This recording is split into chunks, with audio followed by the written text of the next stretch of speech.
I stand before the plains of Zama, where two titans of antiquity once clashed in its.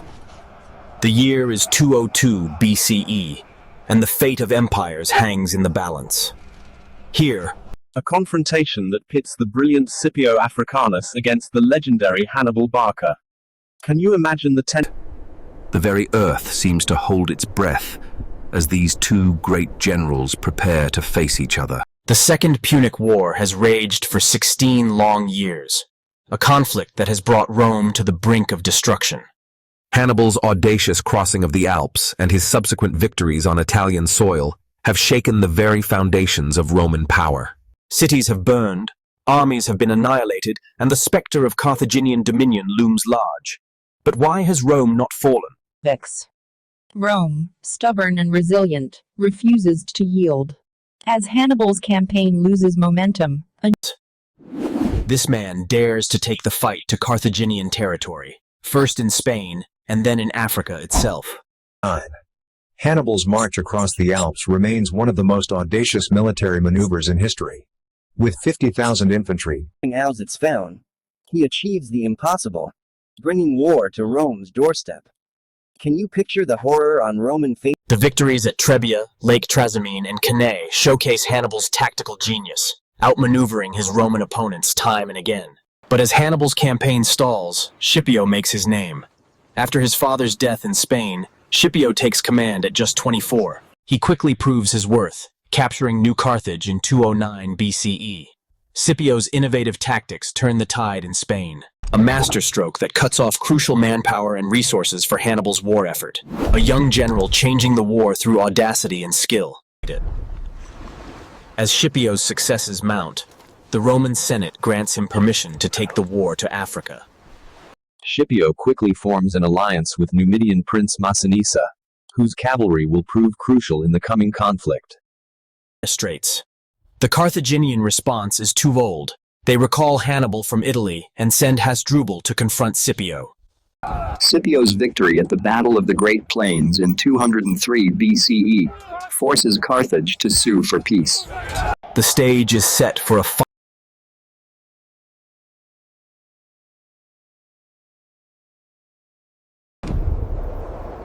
As dawn breaks on Zama's plains, two formidable armies face each other. Scipio's force. The Roman legions form his army's core, their discipline and flexibility testament to Scipio's reforms.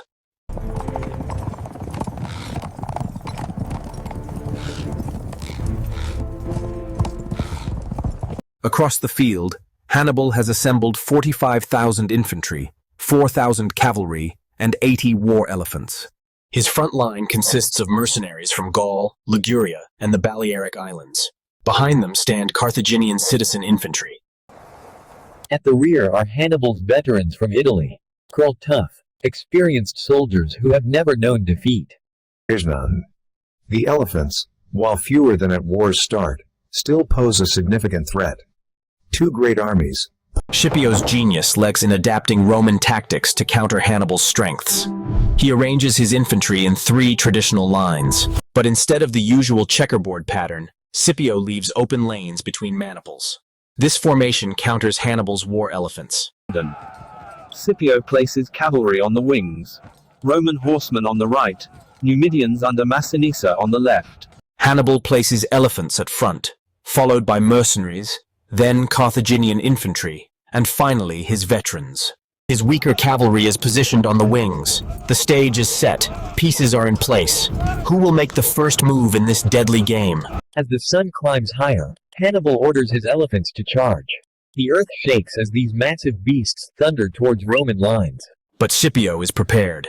As elephants approach, his troops raise a cacophony of horns and trumpets, confusing and frightening the animals. Those that continue find themselves funneled into Scipio's lanes, where they're peppered with javelins.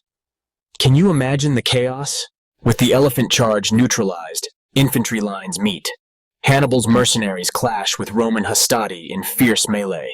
As fighting intensifies, gaps appear in the Carthaginian line. Scipio's flexible maniples exploit these openings, slowly pushing back the enemy. The Carthaginian citizens, seeing mercenaries falling back, mistake this for cowardice, and refuse to let them through their lines.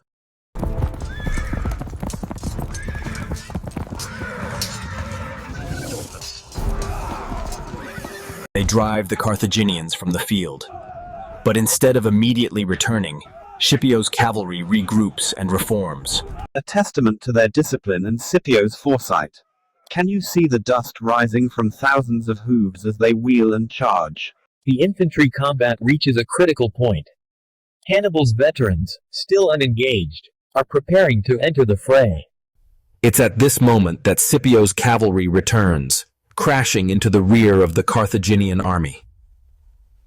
Caught between Roman infantry to their front and cavalry to their rear, Hannibal's forces begin to disintegrate. The decisive moment has arrived. As the dust settles on Zama's plains, the scale of Rome's victory becomes clear. Hannibal, witnessing his forces falter, retreats forward, his first major setback. Carthage sues for peace, accepting harsh terms that strip it of its empire, fleet, and independence.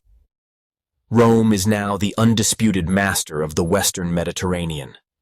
Can you grasp the magnitude of this moment? The world has changed, and a new power is rising. The Battle of Zama marks a turning point in world history. Rome's victory sets it on the path to becoming an empire. An empire that will dominate the Mediterranean for centuries. Scipio returns to Rome in triumph, honored with the name Africanus. Hannibal, despite his defeat, will be remembered as one of the greatest military commanders in history. A moment that echoes through the ages cheers, a single battle that shapes the destiny of nations. As the sun sets on Zama's plains, we contemplate how this single battle shaped Western civilization. Rome's victory laid the foundation for an empire that left an indelible mark on law, governance, language, and culture. The clash between Scipio and Hannibal, between Rome and Carthage, reminds us of the pivotal moments that define history's flow. And so, as we stand here, can we not feel the weight of that history? The echoes of a battle that changed the world?